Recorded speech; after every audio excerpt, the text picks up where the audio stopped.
Sejam bem-vindos a mais um estudo do nosso curso básico da doutrina espírita. E o tema que nós vamos tratar hoje é causa e efeito.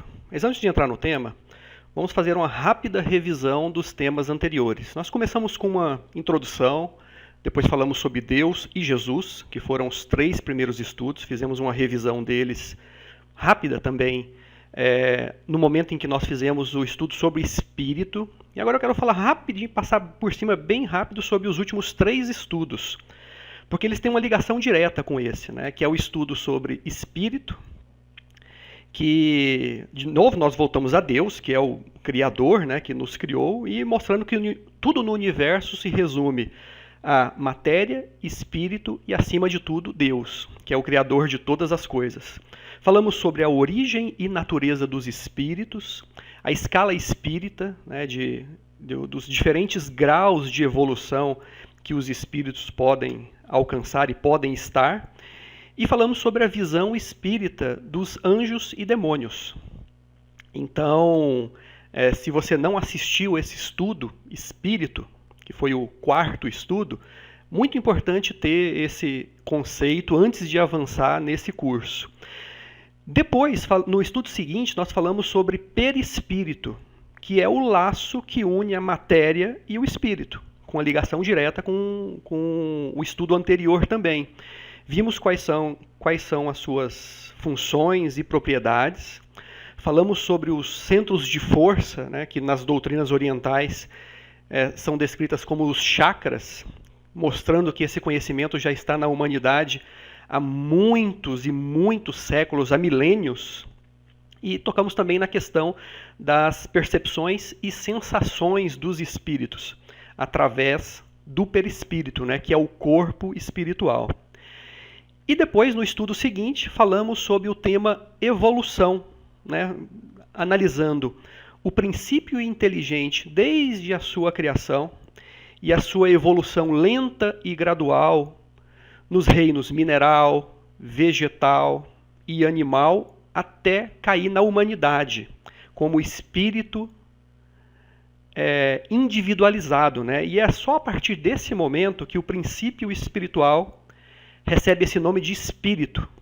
Kardec faz essa distinção para que nós não nos confundamos nos conceitos, né? Uma vez que nós falamos espírito, espírito é do ser humano.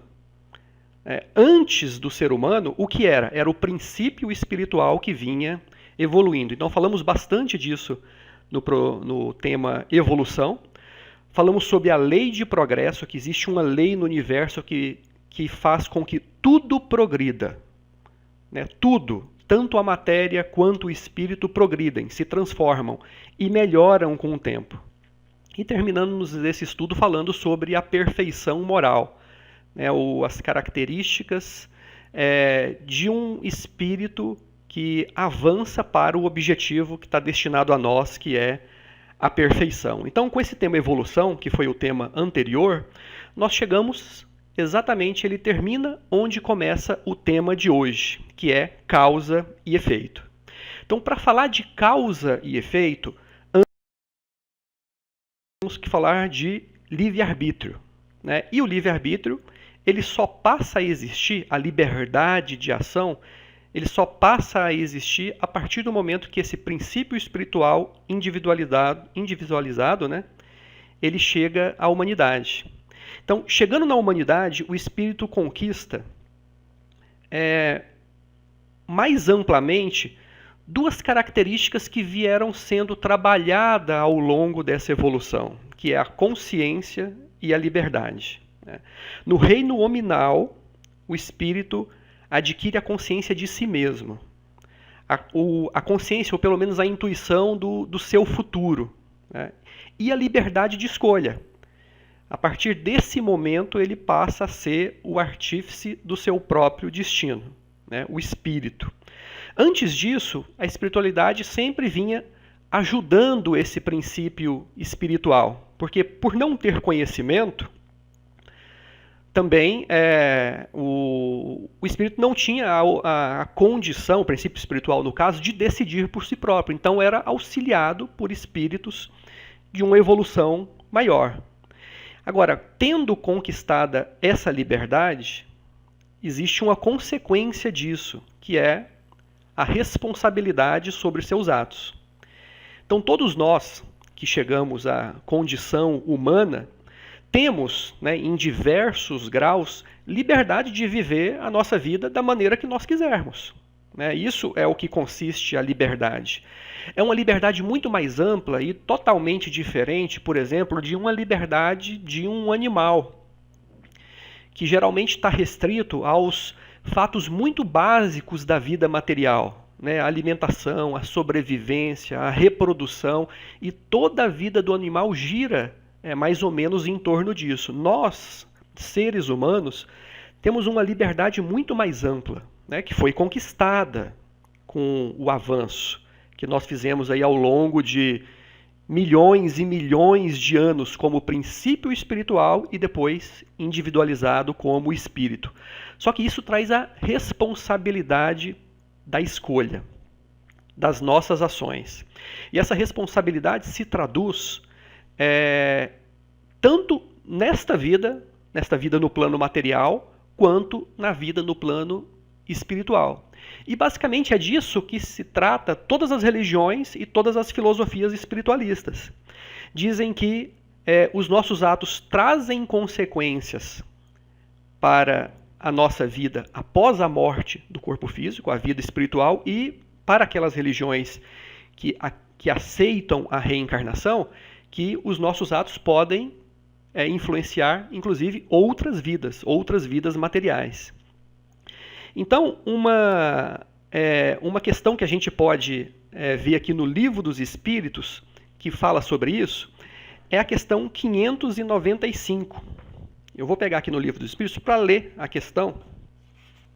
A questão 595 diz o seguinte: gozam de livre-arbítrio os animais para a prática dos seus atos? Essa é a pergunta de Kardec. E os espíritos respondem: os animais não são simples máquinas, como supondes.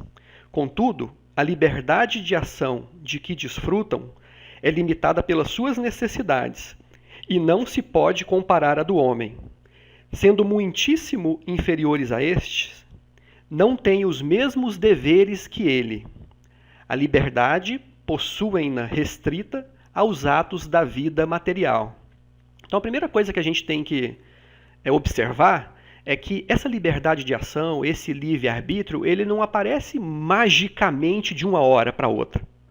O espírito, como num passe de mágica, se transforma, o princípio espiritual, num passe de mágica, se transforma em espírito, chega na humanidade e recebe assim de cara a liberdade e é cobrado pela responsabilidade dos seus atos. Isso vem sendo desenvolvido. Vem sendo desenvolvido lento e gradualmente. A natureza não dá saltos. Tudo na natureza é uma evolução constante. Então, o que nós temos como homens dentro da humanidade, como seres humanos, os animais têm o início disso começando a ser desenvolvido. Começando a ser desenvolvido. E se a gente analisar bem, a gente verifica boa parte das faculdades humanas em formato inicial, rudimentar, nos animais também. Tem uma outra questão relacionada com essa, que é a questão 597, que ele pergunta se os animais têm inteligência, né? E a questão é a seguinte: pois que os animais possuem uma inteligência que lhes faculta uma certa liberdade de ação, haverá neles algum princípio independente da matéria?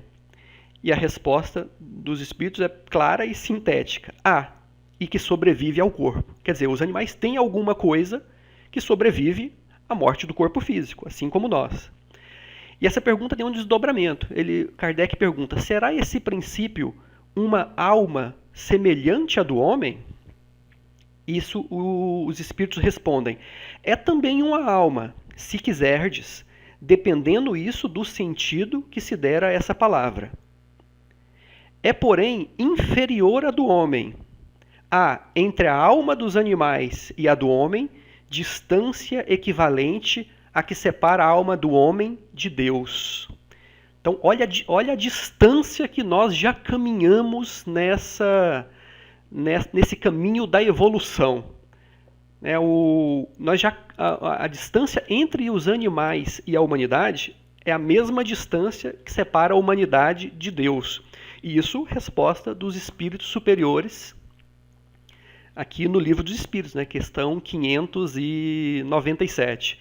Então, nós temos uma caminhada já muito longa para ter chegado na humanidade, né? E dentro da humanidade, que é bem recente também, nós já caminhamos também bons milhares de anos, muitos milhares de anos. Quantas vidas nós já tivemos?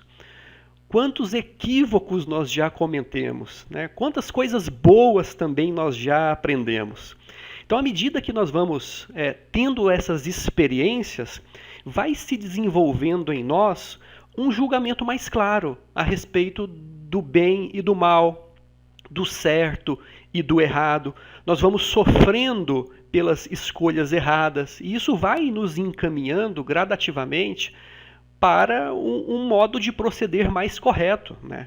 E à medida que nós vamos evoluindo e tendo mais possibilidade de analisar as coisas, esse livre-arbítrio, essa liberdade vai crescendo, né? E com ela a responsabilidade também. É mais ou menos, se a gente fosse fazer uma analogia, é mais ou menos como a questão da criança, né? Uma criança, um bebê que nasceu, nos primeiros meses ele fica sendo cuidado totalmente pelos seus pais. Ele é totalmente dependente dos pais. Ele não consegue fazer nada sozinho. Se deixado por conta própria, ele não vai sobreviver, né? Então, os pais têm que prover todas as necessidades básicas de alimentação, de higiene, de conforto, do sono, do cuidado da saúde. Ele é totalmente dependente dos pais. São como os espíritos no seu estado primitivo. A providência divina provê tudo o que eles necessitam e cuida dessas criaturas nessa fase inicial do desenvolvimento. Tanto que uma criança de 1 ano, por exemplo, que já começou a andar, dar os seus primeiros passos, não pode ficar também longe dos olhos dos pais, porque como não tem conhecimento quase nenhum das coisas, e principalmente dos perigos que tem em qualquer lugar, ela pode se machucar, sofrer algum acidente, alguma coisa até fatal. Então, todo pai e toda mãe sabe que uma criança de 1 ano você não pode deixar solta, tem que ficar à vista o tempo todo, né? Muitas vezes, antes de conseguir se levantar e andar, fica no cercadinho, né? Para ficar ali dentro daquela área onde ela tem liberdade. E assim é a infância da humanidade. As criaturas ficam como se fosse dentro desse cercadinho, protegidas. O propósito é a proteção. E essa liberdade vai crescendo. Com 1 ano a criança já consegue andar, então ela anda pela casa, mas ainda próximo dos olhos dos pais, né? E à medida que ela vai crescendo e vai ganhando discernimento, com 2, com 3, e aí todo pai e toda mãe já teve que ensinar o seu filho sobre o perigo de chegar perto do fogão, né, com o fogo, as panelas quentes, o perigo de enfiar alguma coisa no buraco da tomada, né, o perigo de coisas pontiagudas ou cortantes. Então todo pai e toda mãe já sentiu esse cuidado que nos é dado, né, enquanto espíritos nos reinos inferiores, e até hoje também, só que isso vai se modificando com o passar do tempo. Uma criança, por exemplo, com 5 anos de idade, você já consegue, por exemplo, deixá-la na sala assistindo desenho ou brincando no quarto, sem ter que ficar olhando para ela o tempo todo. De vez em quando você vai lá para ver se está tudo bem, dá uma olhadinha, ela ainda está dentro de casa. Ela está dentro de casa, onde com 5 anos ela já aprendeu os perigos que existem dentro de uma casa. Mas ainda assim é preciso um cuidado. Se é algo um pouco mais desconhecido para ela, como sair na rua, aí você já precisa pegar na mão da criança. Porque na hora de atravessar a rua, por exemplo, carros, é um perigo que ela vai aprendendo com o tempo a lidar. Então essa analogia cabe muito bem para ilustrar o desenvolvimento do nosso livre-arbítrio, né, paralelo também ao aumento da responsabilidade que nós temos com isso.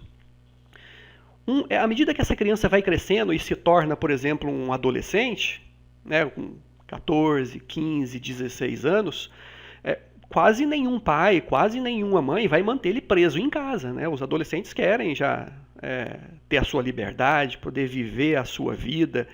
Isso é uma necessidade inata do ser humano. Então, vai ser a partir de algum momento aí entre os 10, 15 anos que a mãe e o pai vão ficar com o coração apertado porque o seu filho saiu, tá pra rua e você não sabe o que ele está fazendo, né? Então é natural, nós passamos por essa fase, os nossos pais sentiram isso, quem tem filho pequeno vai sentir isso. Então é algo que nos mostra que essa liberdade ela não aparece de uma hora para outra, ela vai crescendo. Né? O jovem de 20 anos, muitas vezes, tem uma liberdade maior ainda, quando o jovem mostra maturidade, né? Porque muitos da nossa geração não mostram. E claro, chegando à fase adulta, né, com seus 25, 30 anos, aí adquire total liberdade e responsabilidade por conduzir a sua vida. Nenhum pai vai dizer para o seu filho de 35, 40 anos, falar, olha, segue essa ou aquela carreira, para de mexer com isso e vai mexer com aquilo, se bem que muitos pais acabam fazendo isso por não perceberem o papel de cada momento na criação. Né? Tudo tem um momento, desde o bebezinho de colo, recém-nascido, até o filho já que saiu de casa, 30, 40 anos, a relação entre pais e filhos vai se transformando, a liberdade vai crescendo, com isso a responsabilidade, e nós como espíritos, o processo funciona da mesma maneira, com a diferença de que o nosso pai é Deus. Né? Nosso pai e mãe é Deus, né? Que cuida de nós através dos espíritos superiores, dos espíritos familiares, daqueles que estão próximos a nós, que nos auxiliam nessa nossa caminhada. Né? Então, nós, como espíritos, somos seres livres. Nós temos livre-arbítrio de decidir que caminho nós vamos seguir na nossa vida. Né? E muitas vezes, ao falar de liberdade, nós temos que falar também, existe então destino? Nós nascemos destinados a alguma coisa? E como equilibrar isso com o conceito da liberdade? Porque se nós somos destinados a alguma coisa como nascemos, nós não temos liberdade. Será que é assim? Tem uma pergunta no Livro dos Espíritos, que é a 851, mais lá para frente, que é uma pergunta bem interessante. Fala sobre isso, deixa eu localizar ela aqui. 851, que fala sobre fatalidade. Né? A pergunta de Kardec é a seguinte: haverá fatalidade nos acontecimentos da vida conforme ao sentido que se dá a esse vocábulo? Quer dizer, todos os acontecimentos são predeterminados? E nesse caso, como fica o livre-arbítrio? Essa é a pergunta de Kardec.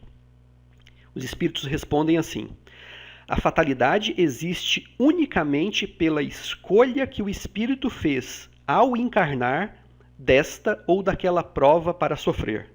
Escolhendo-a, instituiu para si uma espécie de destino, que é a consequência mesma da posição em que vem a achar-se colocado. Falo das provas físicas, pois, pelo que toca às provas morais e às tentações, o espírito, conservando o livre-arbítrio quanto ao bem e ao mal, é sempre senhor de ceder ou de resistir. Ao vê-lo fraquejar, um bom espírito pode vir-lhe em auxílio, mas não pode influir sobre ele de maneira a dominar-lhe a vontade. Um espírito mau, isto é, inferior, mostrando-lhe, exagerando aos seus olhos um perigo físico, o poderá abalar e amedrontar. Nem por isso, entretanto, a vontade do espírito encarnado deixa de se conservar livre de quaisquer peias. É uma questão que em um parágrafo fala sobre muitas coisas interessantes, sobre a questão do destino, fatalidade, né, que diz que a única fatalidade, fora, claro, aquela principal, né, de que todos um dia iremos desencarnar, né, mas que a morte é só uma passagem, a fatalidade no caso dos acontecimentos da vida, né, ele diz aqui, existe unicamente pela escolha que o espírito fez ao encarnar dessa ou daquela prova para sofrer. e aqui já é algo bastante novo para quem está iniciando na doutrina espírita, mas é muito importante esse conceito também. As provas, as dificuldades pelas quais nós passamos, quando não criadas por nós mesmos nessa vida, foram criadas por nós mesmos em outras vidas. E mais do que isso, estando no plano espiritual, antes de virmos para essa vida física, nós não só aceitamos as provas que nós encontraríamos nessa caminhada, como nós percebemos a importância delas para o nosso crescimento. Então isso já traz um modo de ver completamente diferente, porque muitas vezes nós passamos por dificuldades, por provações, por momentos assim de extremo sofrimento na nossa vida. Muitos deles nós não temos controle nenhum sobre isso, e aí está a questão da fatalidade. Muitas vezes são coisas que nós precisamos atravessar, mas a nossa liberdade está em definir que maneira nós vamos encarar essa fatalidade, esse destino, né? Nós vamos falar ainda muito sobre isso, mas é uma questão que sempre que a gente volta para ler nos livros dos Espíritos, a gente faz uma ligação com dezenas de outros livros que nós já lemos, mostrando o exemplo claro de como isso aqui funciona. E o livro dos Espíritos ele é muito sintético, ele coloca tanta informação em uma frase que, como muitas vezes até a Joana de Ângeles, né, ou os espíritos que conduziam, que estavam juntos de Divaldo, diziam para ele, você pode ler o livro dos Espíritos 100 vezes. A cada vez que você lê, você vai perceber novas coisas, porque a visão vai estar mais ampliada, né? Então, eu sempre gosto de falar, o livro dos Espíritos é um livro para ser lido, para ser estudado, sempre, sempre. Porque cada vez que você lê, você acrescenta mais conhecimento. Tanto para quem está iniciando na doutrina, quanto quem já tem uma certa caminhada, né? Então, essa questão aqui diz sobre coisas que nós vamos falar nesse estudo mais para frente. Mas vamos adiante, né? Falamos um pouco sobre livre-arbítrio. Introdução necessária para entrar justamente no nosso tema, né? Que é a causa e efeito. E antes de falar de causa e efeito, segundo o nosso propósito dentro da doutrina espírita, nós vamos lembrar que foi o eminente cientista, né, Isaac Newton, que descreveu a lei de ação e reação na matéria, que ficou conhecida como a terceira lei de Newton, né, que nós sempre estudamos na escola, que aqueles alunos que não gostam de física acabam não se afeiçoando muito, né, a esse cientista, porque ele traz toda a parte da mecânica, né, da matéria, né, de como os corpos se movimentam, interagem entre si dentro do universo material. Só que depois que nós analisamos a questão da ação e reação, nós vemos que essa lei funciona também no âmbito espiritual. A lei de ação e reação, ou causa e efeito, né, que diz que para cada ação existe uma reação, né, de mesma intensidade e sentido contrário. Essa é a lei de Newton na matéria. Só que isso vale para o universo moral também. Isso vale no campo espiritual também da mesma maneira. A analogia funciona muito bem. E é essa lei de causa e efeito que traz harmonia para o universo. Porque ela faz com que todo desajuste, ela faz com que todas as ações que nós praticamos fora da lei universal, da lei de Deus, faz com que nós automaticamente soframos a reação dessa ação. Né? E isso faz com que nós voltemos para a ação correta, a ação que vai levar para o caminho que nos foi planejado, né, de alcançar a perfeição. De uma certa maneira, a lei de causa e efeito no universo, né, espiritualmente falando, ela isola aquele que comete um erro e não permite que isso traga consequências para fora do círculo onde isso deve atuar. Ela faz com que as consequências fiquem num ambiente restrito, né? E constrói também a responsabilidade, né, em relação às ações. Então essa causa e efeito que os orientais chamam de karma, né, principalmente no hinduísmo, no budismo, né, que algumas interpretações diferentes da doutrina espírita ao longo dos séculos, dos milênios, mas a base é a mesma, de que a causa e efeito, o karma, diz que tudo aquilo que nós plantamos, nós colhemos. Se o plantio for bom, nós vamos colher algo bom mais à frente. Se o plantio for mal, nós vamos colher algo mal. E quando eu digo colher, é a reação, é o efeito que isso causa em nós, né? Então, o que Deus quer com essa lei de causa e efeito, que atua em todo o universo, tanto no âmbito material quanto espiritual, olhando especificamente no campo espiritual, o que Deus quer é que nós cheguemos à perfeição. Para isso nós fomos criados. Lá no estudo que nós falamos sobre espírito, nós dizemos que os espíritos foram criados simples e ignorantes. Isso é, sem conhecimento, sem saber. E foram caminhando com o auxílio da espiritualidade, como uma criança pequena, como uma criança de colo. No princípio, a espiritualidade cuidava de tudo. E aos poucos vai libertando a criança, vai dando mais liberdade, vai ampliando o seu campo de ação, à medida que vê que ela tem responsabilidade, né? Que ela sabe o que está fazendo.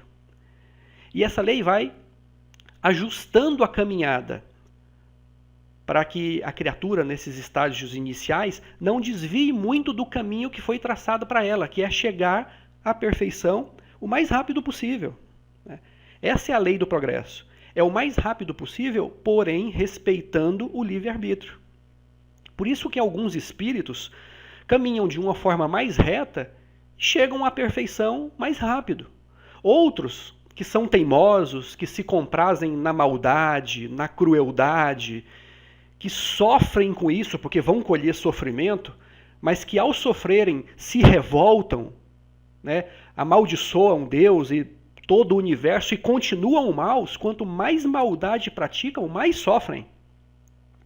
Só que pela teimosia, eles alongam essa caminhada, né? Deveriam chegar na perfeição de uma forma mais rápida, mais tranquila, mas acabam alongando. É o livre-arbítrio deles, né? Deus dá o livre-arbítrio, a liberdade, mas ao mesmo tempo, a lei de progresso diz que todos nós chegaremos à perfeição. Todos. Todas as criaturas criadas por Deus chegarão, cedo ou tarde, à perfeição. Essa é uma fatalidade também. Que é uma fatalidade boa, né? Porque todos nós seremos espíritos superiores. Todos nós chegaremos ao patamar que Jesus já chegou, né? Então, o que nos impulsiona para isso, um dos fatos que nos impulsiona, uma das leis, é essa lei de causa e efeito. A lei de ação e reação. Quando nós desviamos um pouquinho dessa lei, né, ela nos traz de volta. A princípio, no começo da nossa evolução, sempre através de bons conselhos, né, que a espiritualidade nunca nos deixa a sós, né, por nós mesmos. Sempre aconselha, sempre auxilia, mas quando nós somos muito teimosos, aí entra o papel da dor na lei de causa e efeito, né? A dor é o último recurso. O sofrimento não seria necessário se nós aprendêssemos a lição cedo. Mas nós insistimos no erro muitas vezes. 1, 2, 3, 4, 10 vezes. E chega uma hora que só bons conselhos não resolvem. Se fosse só conselhos, nós ficaríamos ali eternamente no erro. É onde a dor executa o seu papel necessário de nos trazer de volta para o caminho certo, né? Então essa lei, ela não é punitiva, mas ela é educativa. A finalidade é o bem. A finalidade é afastar todas as criaturas do sofrimento, da maldade, da ignorância e do sofrimento, que é a consequência, né? Então é uma lei educativa, ela visa o nosso bem. É aí que está, quando nós falamos que um dos atributos de Deus é a bondade soberana, mas também a justiça soberana. é soberanamente bom e justo. Bom porque nos dá inúmeras possibilidades. Só que é o nosso bem, apesar de muitas vezes nós não entendermos, né? Mas justo porque dá cada um de acordo com os seus atos, né? Ação e reação, causa e efeito. Então, olhando sobre esse prisma, Deus não castiga. Quando acontece alguma coisa muito ruim na nossa vida, algumas pessoas pensam que é castigo de Deus, né? Não é simplesmente castigo de Deus, né? É algo que nós escolhemos plantar em algum momento, seja nessa mesma vida ou em vidas passadas, e que estamos só colhendo o resultado dessa plantação, né? Muitas vezes Deus até auxilia nessa colheita, amenizando, porque a colheita poderia ser muito pior. Amenizando, permitindo que nós paguemos as nossas dívidas de forma parcelada. Porque para criar um efeito negativo estrondoso no nosso futuro, muitas vezes basta 1 segundo de reflexão. 1 segundo de ira, de raiva, de ódio, pode significar séculos de sofrimento. E isso nós vemos na literatura espírita o tempo todo.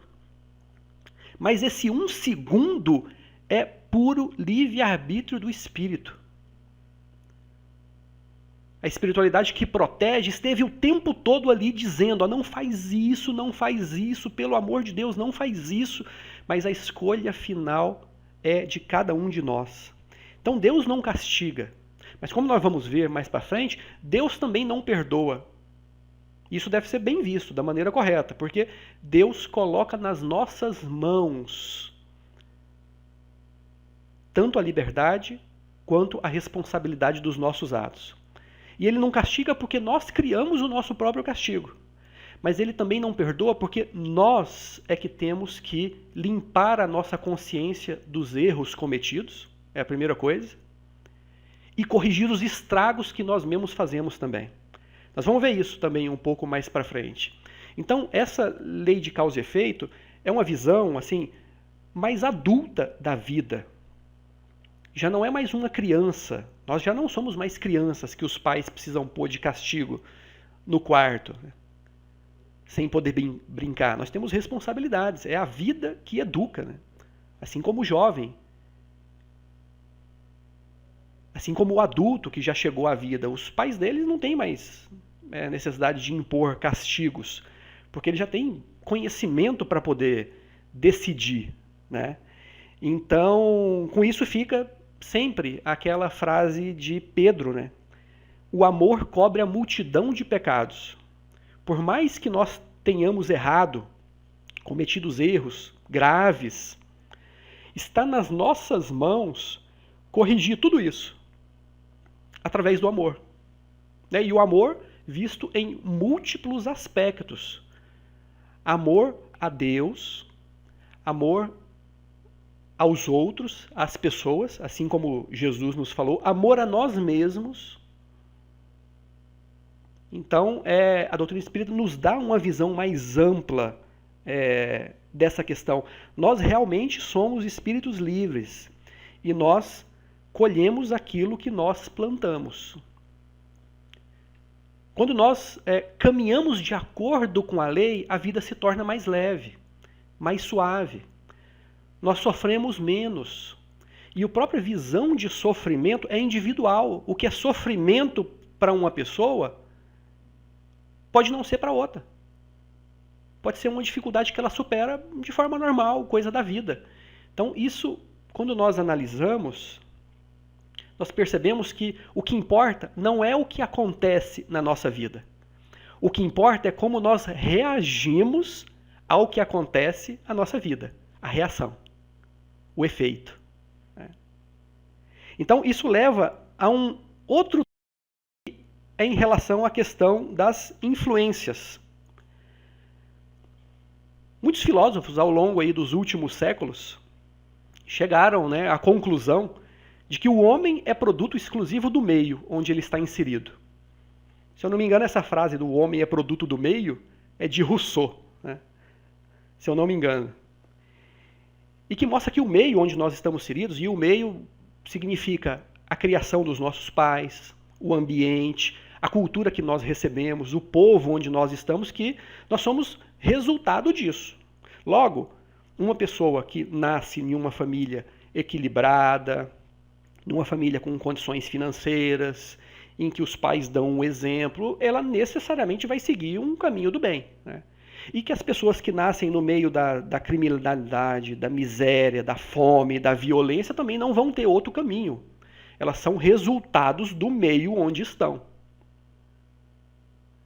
Analisando isso à luz da doutrina espírita, se nós formos exatamente um resultado do meio onde nós estamos inseridos, não existe livre-arbítrio. Porque nós demos o azar de nascer no meio errado ou nós demos a sorte de nascer no meio certo. Isso anularia o livre-arbítrio e tiraria de Deus a sua soberana bondade e a sua soberana justiça. Porque não faria sentido. Por que Deus coloca alguns espíritos no meio da miséria, da fome, da doença, da criminalidade, da violência, enquanto coloca outros no meio da riqueza, da tranquilidade, da boa criação, da saúde, com todas as condições para poder crescer e se desenvolver? Que Deus seria esse? Então, a doutrina espírita vem nos mostrar que nós não somos produtos exclusivos do meio, porque se fosse assim, nós não viríamos, como está acontecendo cada vez mais, criminosos de famílias ricas, pessoas que foram bem criadas, tiveram todas as condições e decidiram pelo caminho do crime. E nem veríamos pessoas muito dignas que superaram dificuldades tremendas nascerem no meio da miséria, da fome, da violência. E esse exemplo também é muito numeroso. Muito. Agora, mais recentemente, com o avanço da ciência, chegou-se a essa questão também. O homem, então, será produto dos genes, da genética? O nosso comportamento está escrito nos nossos genes? A ciência, por muito tempo, pensou nisso, né? Tanto que, ao tempo de Kardec, analisava-se se os criminosos teriam alguma coisa no cérebro deles que fazia com que eles agissem como criminosos, né? Com maldade, com crueldade, com desonestidade. Foram criadas até teorias que, através de medidas do crânio, poderia se identificar se uma pessoa era um criminoso contumaz, um psicopata, uma pseudociência que surgiu e foi abandonada, né, aos poucos.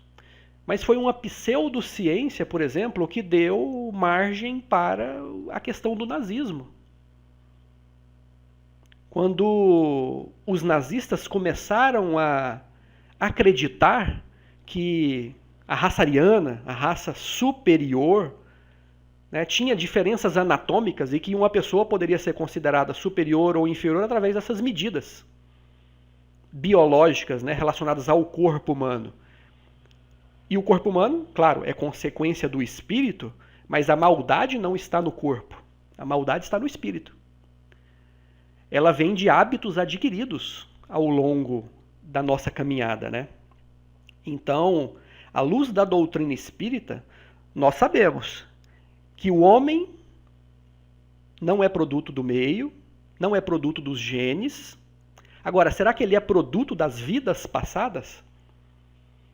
Será que nós somos simplesmente consequência das nossas vidas passadas? E analisando a doutrina espírita, nós vimos que as vidas passadas trazem grandes consequências. Elas são uma tendência a nós repetirmos os erros que nós já cometemos, a nós repetirmos os acertos também que nós já tivemos. Mas que nenhum desses é determinante. Eles influenciam em maior ou menor grau, mas não são determinantes, porque se qualquer um deles fosse determinante, tiraria de nós a nossa responsabilidade. E, por consequência, tiraria a nossa liberdade também. Se eu fui um criminoso em uma vida, me afundei no crime, na crueldade, na maldade, fiz mal a inúmeras pessoas, E o sofrimento que eu vou colher nas outras vidas me levasse num círculo vicioso de novo ao crime eternamente, isso contrariaria a lei do progresso, que diz que cedo ou tarde toda criatura chega à perfeição. E seria contrário à lei do progresso, né? Então existe algo que em algum momento tem que quebrar esse círculo vicioso aí. E esse algo é a lei de ação e reação. Da forma divina como ela funciona. Colocando a criatura no seu caminho certo, respeitando o seu livre-arbítrio, mas não deixando a criatura se afundar mais do que a responsabilidade que ela já tem. Então, tudo isso pode influenciar, mas nunca determinar a nossa caminhada. Porque a providência divina atua através dos espíritos que estão à nossa volta. Todos nós temos espíritos familiares que nós já conhecemos ou que nós ainda não conhecemos, porque os parentes espirituais se contam às dezenas, né? Diversos espíritos que nós não encontramos com eles ainda nesta vida, mas estão sempre ali, nos ajudando e equilibrando as influências negativas. Se nós ao nosso lado temos uma influência negativa, nós sempre temos uma influência positiva para contrabalancear. E é isso que nos deixa no exercício do nosso livre-arbítrio.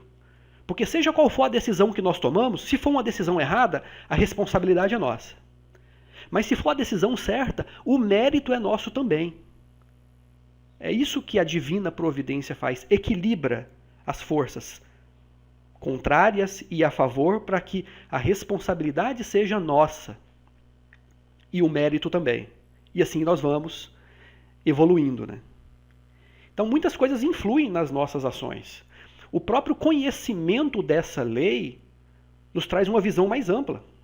Por isso que o estudo da doutrina espírita ele é tão importante, né, para a nossa evolução espiritual. Não só a doutrina espírita, né? Todas as religiões que são baseadas no que Jesus nos disse, as religiões bem intencionadas, já nos dão um caminho seguro de colher felicidade ao invés de sofrimento, de ter uma vida melhor, tanto aqui na Terra quanto no plano espiritual. Todas as religiões.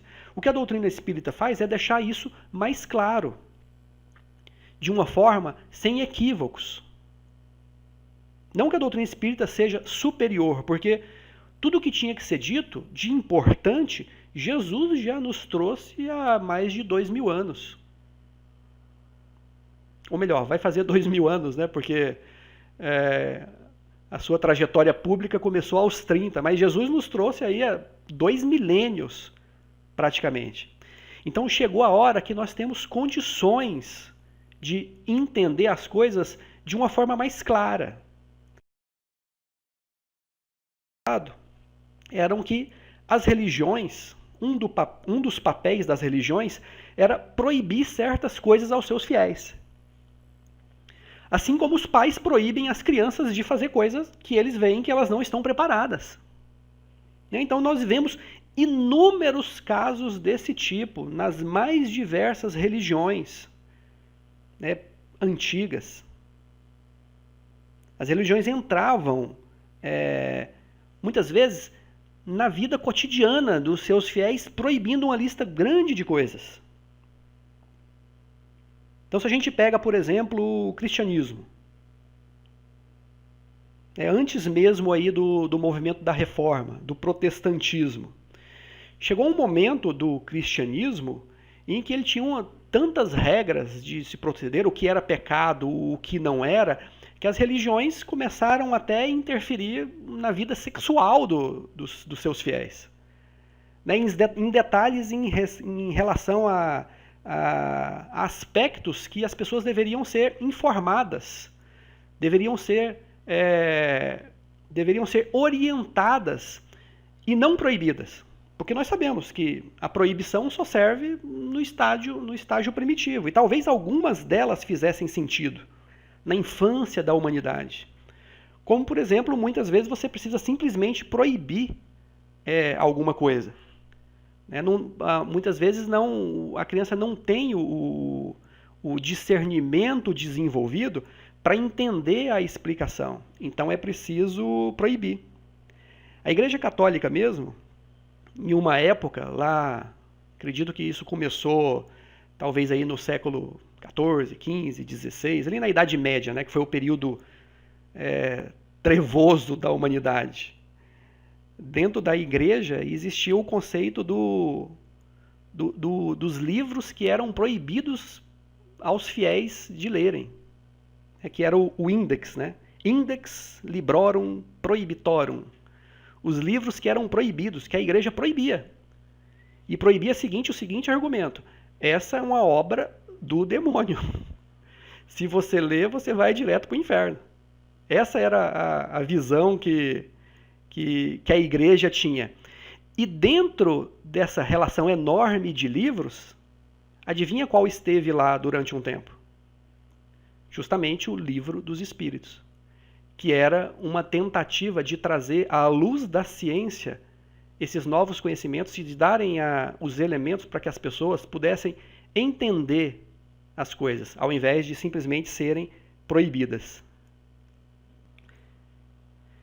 Então nós vemos que algumas dessas proibições poderiam até fazer sentido na época da infância da humanidade, né? Por não ter conhecimento a respeito de coisas que poderiam ser perigosas.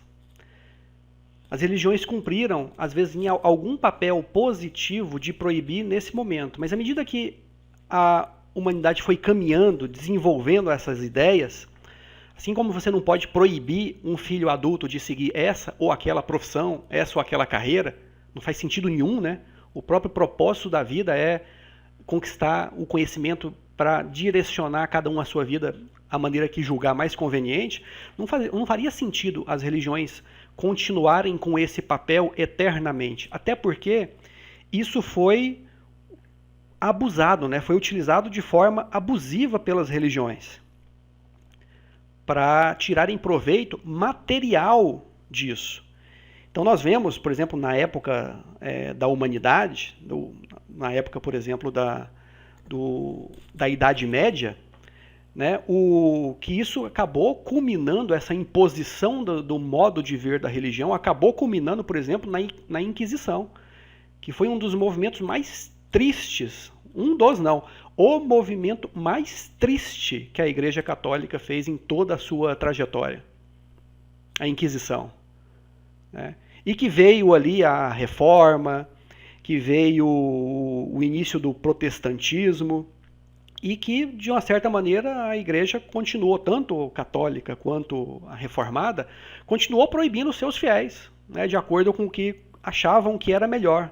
Tanto que existem ramos, por exemplo, da igreja evangélica, que tem uma série de proibições em relação ao álcool, em relação a roupas, adereços, cabelo, barba, alimentação. Isso nós vemos em outras religiões também, né? As religiões sempre tiveram um poder muito grande sobre a vida das pessoas. E não foi exercido de forma a orientar, foi exercido de forma a proibir. Só que analisando a história, nós vemos que isso não resolve a questão da iluminação do espírito humano. Isso não torna as pessoas melhores, porque as pessoas continuam fazendo o que elas querem fazer. O medo do diabo, do inferno, ele não resolve todas as questões. E a humanidade foi progredindo, até que um evento começou a acontecer em diversas regiões, em diversos países. A separação entre a religião e o Estado. A religião sempre teve papel de lei, né? Lei civil. Moisés, lá atrás, era o líder religioso e o líder político. Os 10 mandamentos não eram só mandamentos religiosos, eram um código civil de proceder. E além desses, vieram todos aqueles outros que Moisés colocou, né, para controlar aquele povo violento e rebelde daquela época. Só que chegado já nas culminâncias do século 17, 18 e 19, depois de movimentos como o Iluminismo e as profundas mudanças que isso trouxe ao mundo, inclusive na política e na religião, né, começou a haver essa separação entre a religião e o Estado. A religião pode criar o seu modo de conduta para os seus fiéis, mas isso não pode ter peso de lei. Uma pessoa não pode ser, por exemplo, presa, muito menos executada, pena de morte, porque ela deixou de fazer algo que a religião prega, né? Esse papel está reservado ao Estado, né? Que aos poucos foi sendo algo e cada vez mais bem organizado, né? De tal maneira que os regimes absolutistas foram caindo ao longo desse período e que os estados nacionais se formaram mais ou menos nessa época como nós conhecemos hoje, né? E aí a religião perdeu esse poder. E foi nesse momento que o espiritismo surgiu. Meados do século XIX. Aliado à ciência, não mais ao misticismo. Com uma visão de que proibir não resolve. As pessoas precisam ser orientadas. Não falar que isso não pode. Tem que falar que, olha, isso não é bom por causa disso, disso e disso. E aí quem quiser acreditar, quem vê sentido, ótimo. Né, dentro da lei de ação e reação, vai colher frutos bons. Quem não acreditar, tem a sua liberdade de agir da maneira que quiser, né? Sem problema nenhum. Nenhuma religião pode impor. Né? Mas a doutrina espírita vem mostrar isso que Paulo dizia, né? Que tudo me é lícito, mas nem tudo edifica. Nem tudo convém. E muitas coisas hoje, inclusive, que são legais, que não são contra a lei, não convém. Não ajudam na caminhada espiritual, né? Então, essa mudança de enfoque entre as religiões que surgiram há 2000 anos atrás, há 500 anos atrás, e hoje, com a doutrina espírita, é um enfoque de dar liberdade às pessoas, mas dar informação, conhecimento, mostrar o porquê das coisas.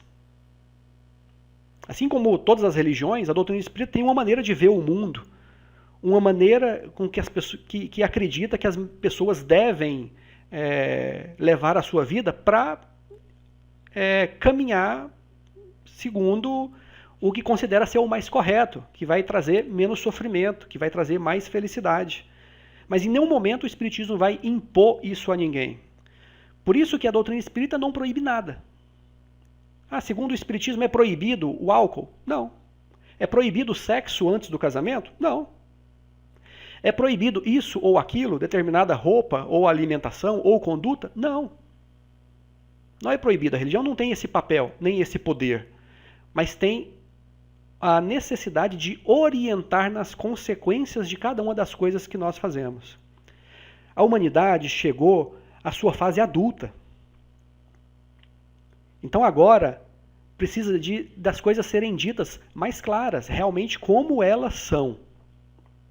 Né? E é nesse momento que surge a doutrina espírita, não contrariando a ciência, mas usando a base da ciência, do que a ciência já descobriu e já comprovou, para mostrar como é a vida, como é o mundo, e claro, falando de coisas que a ciência ainda não alcançou, que é a questão do espírito, né? Que ainda não alcançou, mas que vai alcançar.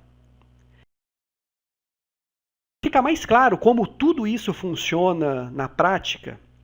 Vamos a um exemplo, né, de como essa lei de ação e reação atua assim, na prática, para ficar mais claro. De uma maneira geral, quando você lê o Livro dos Espíritos é a primeira obra da codificação. É o livro básico. Está tudo ali. O mais importante da doutrina espírita está tudo ali. Então, todo espírita, ou toda pessoa que, independente de colocar esse rótulo de espírita, né, que quer saber mais sobre o mundo espiritual, de como funcionam essas coisas, deve ler o Livro do Espírito, o Livro dos Espíritos.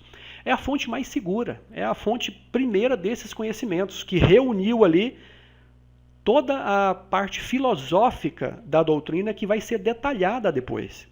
Então, o próprio funcionamento da lei de ação e reação está ali no Livro dos Espíritos, dividido em vários capítulos. Eu li aqui só umas 3 ou 4 questões. Mas muitas vezes é um parágrafo que diz muita coisa, mas a nossa ficha ainda não cai, nós não percebemos, né? Nós precisamos de exemplos mais claros. E aí quando você analisa as demais obras da codificação, vem lá o livro O Céu e o Inferno, que foi o penúltimo. Né? O livro dos Espíritos veio primeiro, depois o livro dos Médiuns, o Evangelho segundo o Espiritismo, e aí veio o Céu e o Inferno. E por último, a Gênese.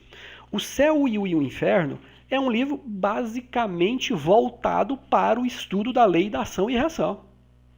É o primeiro livro como exemplo assim, ó, que deve ser lido, né? É o Céu e o Inferno. Olha o que ele diz na contracapa. O Céu e o Inferno, ou A Justiça Divina segundo o Espiritismo. É o subtítulo, né? Exame comparado das doutrinas sobre a passagem da vida corporal à vida espiritual, as penalidades e recompensas futuras, e mais à frente diz, seguido de numerosos exemplos acerca da situação real da alma durante e depois da morte. Então, o que o Céu e o Inferno vai trazer é exatamente exemplos da lei de ação e reação atuando na prática. Exemplos de espíritos do lado de lá da vida, no outro plano de existência, que voltaram para contar que tipo de sofrimentos ou que tipo de recompensas que eles tiveram ao passar para o lado de lá, de acordo com a vida que tiveram aqui. Então lá tem uma porção de exemplos.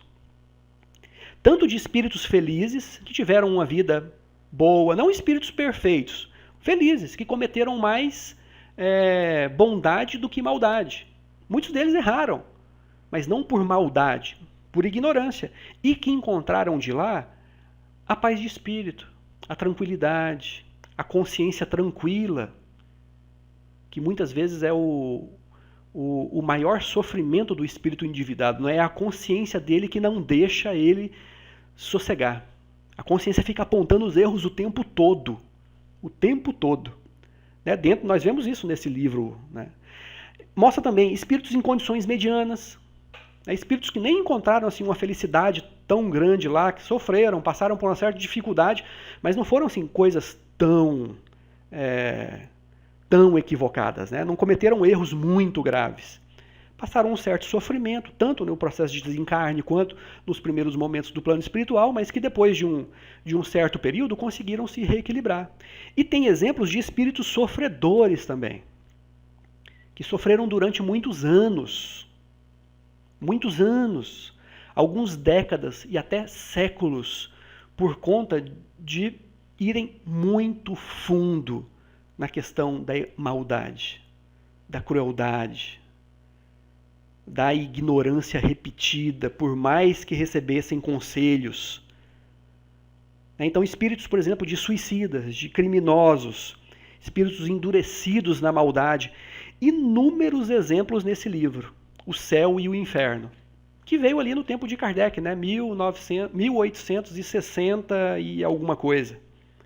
Então, tem muitos exemplos, mas para esse estudo de hoje, eu quero usar um livro mais recente, que ele traz exemplos assim, mais claros ainda para a gente. O Céu e o Inferno já contém todos.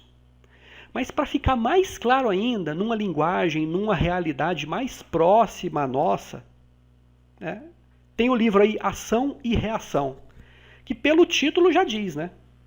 O tema básico dele é lei de causa e efeito. É um livro que nos foi enviado pelo espírito André Luiz, através da psicografia de Chico Xavier. Então é um livro muito forte, assim, muito profundo, que mostra isso assim, acontecendo, claro, fica claro e cristalino, para não deixar nenhuma dúvida de como essa lei de ação e reação funciona. E de como existe beleza e misericórdia divina nela. Mas que, ao mesmo tempo, ela explica o porquê que o sofrimento pode ser levado assim, às últimas consequências. Porque nós criamos isso para nós mesmos. Esse livro, Ação e Reação, ele foi recebido por Chico Xavier na véspera do centenário da codificação. Então foi ali comecinho de 1957.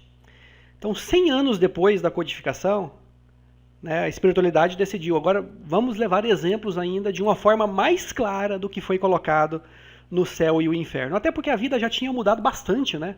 Um século depois, o cotidiano humano era diferente, a forma de viver, né? Apesar de que os valores humanos são eternos, né? Eternos não, mas são assim atemporais, né? O motivo do nosso sofrimento e da nossa alegria serem basicamente os mesmos, os detalhes mudam, né? Então esse livro foi trazido 100 anos depois. Então eu quero pegar como exemplo prático esse momento mais recente, porque está mais próximo de nós, né?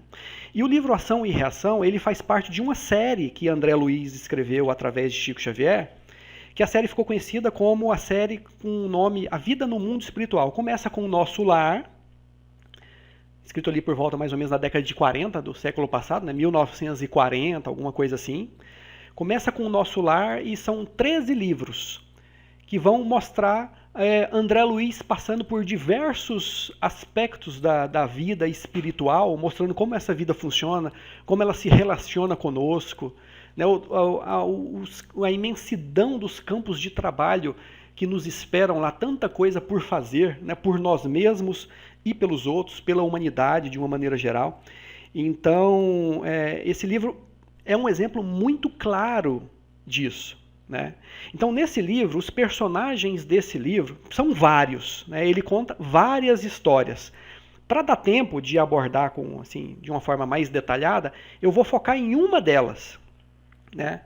Então, o primeiro personagem, claro, é André Luiz, que é o narrador, né, dessa história, como todos os outros livros. E André Luiz, nesse livro, leva o amigo dele, Hilário. Se eu não me engano, Hilário também era um médico, né, que acompanhou, ele aparece até em alguns outros livros, mas é um outro espírito também que desencarnou, que estava ali no plano espiritual aprendendo, corrigindo os seus erros, trabalhando em prol do bem de si mesmo, dos espíritos próximos a ele, né? Em suma, assim, se regenerando, porque um e outro cometeram erros, como é comum, né, na sua vida como encarnados. Então André Luiz e Hilário são os aprendizes que estão usando o seu próprio aprendizado para informar, né, a humanidade encarnada através dessas obras. E ali nesse livro Ação e Reação, vai contar também sobre uma instituição onde o diretor, ele dá o nome de Druso. Era o diretor de uma instituição no plano espiritual, né, voltada para o reajuste de espíritos infelizes e enfermos, né?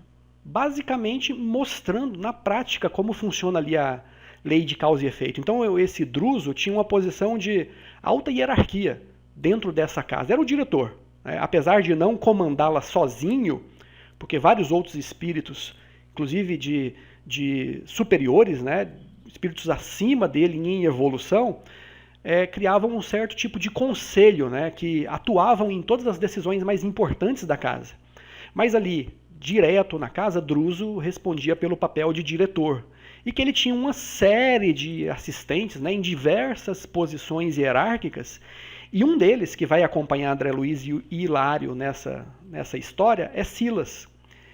Então, a gente observa assim, como tem níveis hierárquicos, né, e níveis de evolução no plano espiritual. Essa é uma casa no meio do umbral, no meio de uma região de profundo sofrimento. Só que com espíritos que já enxergaram a verdade e que estão comprometidos a trabalhar para o seu próprio bem, né? Para colher coisas boas no seu futuro. E que, para fazer isso, auxilia os outros que ainda estão enganados, né? Então, essa casa ela resgata do umbral espíritos que estão em condições de começarem a se reajustar no caminho correto. E aí, no livro, eu quero até ler aqui alguns trechos, porque a linguagem que André Luiz usa, assim, ela diz muito, sabe? É muito poderosa. Se eu for falar com as minhas palavras, vai perder 80% da mensagem. Então, em alguns trechos, eu quero ler conforme está escrito lá. E o primeiro é a parte onde ele fala sobre a casa, né?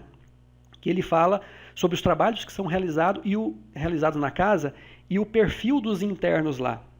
A propósito, chama-se Mansão Paz, é o nome da casa, né? E ele diz o seguinte, André Luiz falando: este pouso acolhedor que permanece sob a jurisdição de nosso lar, quer dizer, está vinculado ao nosso lar, né? Está fundado há mais de 3 séculos, dedicando-se a receber espíritos infelizes ou enfermos, decididos a trabalhar pela própria regeneração. Criaturas essas que se elevam a colônias de aprimoramento na vida superior ou que retornam à esfera dos homens para a reencarnação retificadora. Então, assim, são espíritos que estão em sofrimento, que estão enfermos, mas já têm condições de enxergar o erro que cometeram e de começarem ali a estudar e trabalhar para ou reencarnarem de imediato, ou isso servir de um estágio para irem para colônias superiores, como o próprio Nosso Lar. Então, essa instituição, inclusive, está vinculada ao Nosso Lar. E mais para frente, ele diz aqui o seguinte: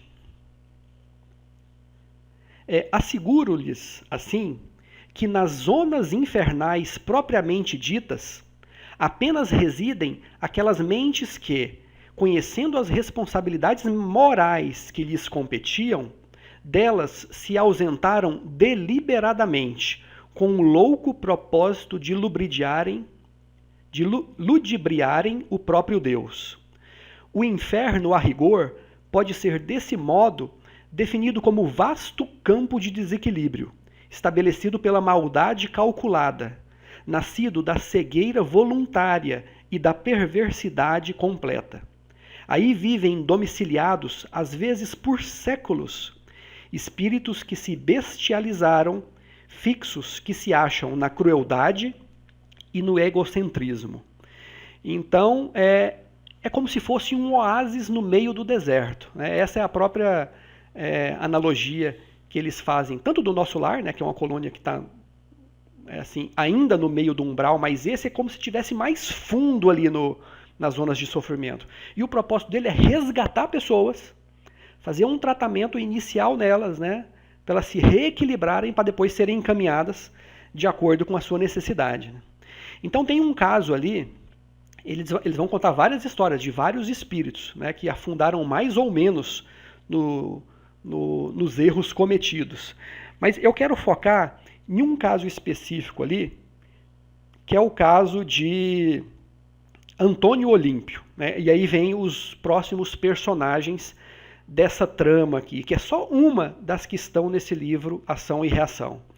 Nós temos aqui Antônio Olímpio, e os seus irmãos, Clarindo e Leonel.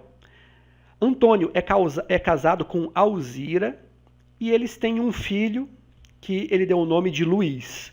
Então, são esses personagens, que são os personagens centrais dessa trama aqui, que nós vamos usar para ilustrar a lei de ação e reação. E aí o André Luiz entra nessa história dizendo que num determinado momento, o diretor Druso chama eles ali, André Luiz e Hilário, para acompanhar o atendimento a um dos resgatados dessa zona de sofrimento. A instituição ela é como um forte, um castelo fortificado, porque ela está no meio de uma zona de sofrimento. Os espíritos voltados à maldade tentam invadi-la, destruir esse trabalho. Claro que eles têm elementos de proteção e tudo mais, como nós vimos em vários livros de André Luiz. Então ela fica ali próxima, muito próxima do sofrimento para resgatar esses espíritos que estão em condição. Então tem um momento que um dos resgatados, o diretor Druso chama André Luiz e Hilário para acompanhar o processo. E eles são levados numa sala, onde existem vários espíritos que estão em camas, alguns conscientes, outros inconscientes, e esse aí ele está inconsciente, ele está num estado assim de quase completa inconsciência.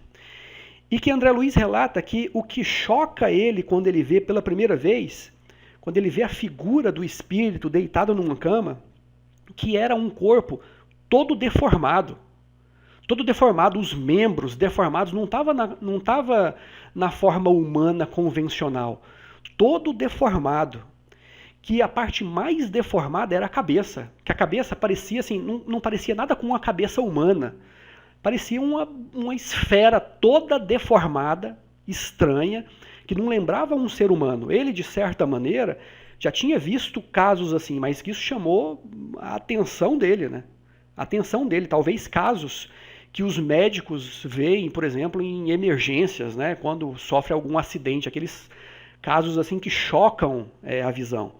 E que ele vê esse espírito, e que isso não tem nada de estranho quando nós analisamos, por exemplo, comparando com o estudo que nós fizemos sobre perispírito. Que se o espírito está do lado de lá, o corpo físico já ficou. O espírito está do lado de lá com o seu perispírito, que é o seu corpo espiritual. E esse corpo espiritual, ele é plástico. Ele se propõe a modificações de acordo com o pensamento do espírito, tanto o pensamento equilibrado quanto desequilibrado. Né? O perispírito é como se fosse um campo magnético. Né? O espírito é esse campo magnético e o perispírito é a limalha de ferro que se alinha às linhas de força desse campo magnético. Então, se ele está equilibrado ou desequilibrado, isso pode traduzir no corpo espiritual de uma forma muito direta, coisa que nós não vemos, assim, pelo menos de forma imediata, no corpo físico. Né? Então, esse espírito, se estava deformado desse jeito, é porque alguma coisa estava profundamente desequilibrada nele. E aí o instrutor vai dizer que ele foi resgatado, estava todo deformado porque ele estava sendo vítima de erros atrozes que ele tinha cometido, né? Com toda certeza, mas que também existia ali uma poderosa hipnose, né? Em parte, auto-hipnose dele mesmo, mas também de outros espíritos que tinham interesse em mantê-lo nessa situação. E aí, num determinado momento, André Luiz questiona, mas o que será que deve ter levado ele a ficar dessa forma? Né? Era Antônio ali. E Druso fala, bom, vamos ver, né? Vamos analisar a própria memória dele. Druso, que era o diretor, né? Já um espírito já mais evoluído, já trabalhando há muitas décadas ali naquela casa, ele atua nos centros da memória e da fala de Antônio. E para trazê-lo para um estado de um pouco mais consciência, para poder descobrir dele mesmo a causa, o motivo pelo qual ele está naquela situação. E aí, à medida que ele faz esse processo, que não é mágico, né, não é mágico, é um processo que os espíritos conhecem, né, um passe que permite um reequilíbrio, digamos assim, parcial, né, das faculdades mentais desse espírito que estava totalmente desequilibrado, dementado, e permite que ele chegue numa situação tal que ele pelo menos narre a sua história, né, através do pensamento ou através da fala. Né. Aqui no caso ele desbloqueou o sentido da fala para ele poder falar, né, apesar de ainda continuar um pouco inconsciente. É como se o espírito estivesse em transe. Né.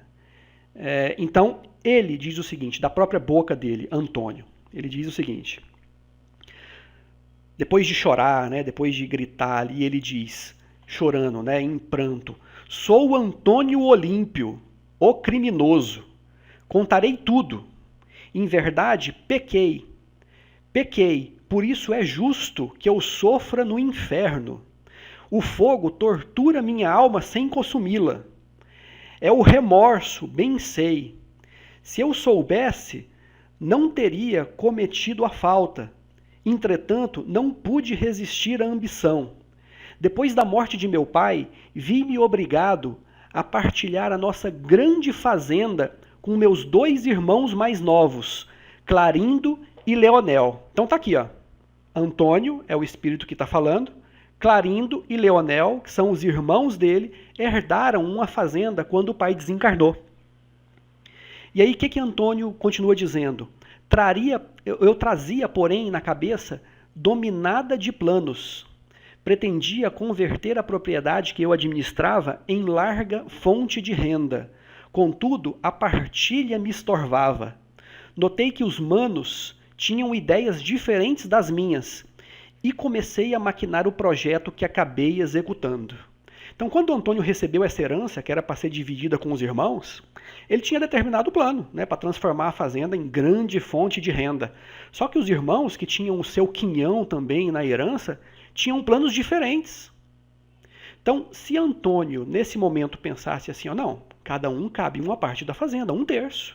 Então, com o meu 1/3, eu vou fazer o que eu quiser, e os meus irmãos têm o seu direito também. Se ele tivesse pensado assim nesse momento, ele teria evitado longo sofrimento que viria depois. Só que ele relata aqui que ele pensou diferente. E ele estabeleceu um plano completamente diferente aqui. Ó. O que ele diz? Admiti, continuou o enfermo com acento mais firme, que somente poderia ser feliz aniquilando meus irmãos.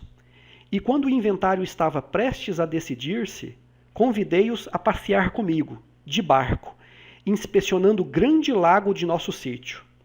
Antes, porém, dei-lhes a beber um licor entorpecente. Calculei o tempo que a droga reclamaria para um efeito seguro, e quando a nossa conversação ia acesa, percebendo-lhe os sinais de fadiga, num gesto deliberado desequilibrei a embarcação em conhecido trecho, onde as águas eram mais fundas. Ah, que calamidade inesquecível! Ainda agora escuto-lhe os brados arrepiantes de horror, implorando socorro. Mas de nervos dormentes, a breves minutos, encontraram a morte. Nadei de consciência pesada, mas firme em meus aloucados propósitos, abordando a praia e clamando por auxílio. Com atitudes estudadas, pintei um cenário acidente, um imaginário acidente. Foi assim que a apossei da fazenda inteira, legando-a mais tarde a Luís, o meu único filho. Fui um homem rico e tido por honesto. O dinheiro granjeou-me considerações sociais e privilégios públicos que a política distribui com todos aqueles que se fazem vencedores no mundo, pela sagacidade e pela inteligência. De quando em quando recordava o meu crime, nuvem constante a senhorar minha consciência, a sombrear minha consciência. Mas, em companhia de Alzira, a esposa inolvidável, procurava distrações e passeios que me tomassem atenção. Nunca pude ser feliz. Quando meu filho se fez jovem, minha mulher adoeceu gravemente, e da febre que a devorou por muitas semanas, passou à loucura, com a qual se afogou no mesmo lago, numa noite de horror. Viúvo, perguntava a mim mesmo se não estava sendo joguete do fantasma das minhas vítimas. Entretanto, temia todas as referências acerca da morte, e busquei simplesmente gozar a fortuna que era bem minha. Então, Antônio assassinou os irmãos, né, inventando um acidente no lago, matou os irmãos afogados, herdou a fazenda inteira e viveu a sua vida. Né, tentou gozar dos bens materiais com a esposa e o filho, que seria herdeiro dele no futuro. Mas ele mesmo disse, por mais que tivesse bens materiais à disposição, nunca pôde ser feliz, porque primeiro o remorso o remoeu, desde o início de ter assassinado os irmãos. Depois ele viria a vida dele começar a desandar. Né? Quando a esposa caiu doente, essa doença levou à loucura e a esposa acabou se matando no próprio lago onde ele afogou os irmãos. Então, a vida de alegrias e prazeres que ele procurava acabou se transformando num tormento ainda em vida, ainda no plano espiritual. Mas ele buscou, na medida do possível, tentar esquecer aquilo, né? Gozando dos bens materiais que ele tinha usurpado dos irmãos. E aí ele diz mais para frente: ai de mim, porém, tão logo cerrei os olhos físicos diante do sepulcro, não me valeram as preces pagas, porque meus irmãos, que eu supunha mortos, se fizeram visíveis à minha frente. Transformados em vingadores, ladearam-me o túmulo, atiraram-me o crime no rosto, cobriram-me de impropérios e flagelaram-me sem compaixão, até que talvez, cansados de me espancarem, conduziram-me à tenebrosa furna, onde fui reduzido ao pesadelo em que me encontro. Em meu pensamento, vejo apenas o barco no crepúsculo sinistro, ouvindo os brados de minhas vítimas, que soluçam e gargalham estranhamente. Ai de mim! Estou preso à terrível embarcação, sem que me possa desvencilhar. Quem me fará dormir ou morrer? Então esse é o drama que Antônio encontrou ainda em vida, mas que piorou depois que ele passou para o plano espiritual. Porque assim que ele fechou os olhos físicos, os irmãos convertidos em inimigos, né, obsessores, começaram a sua vingança, né, sobre ele.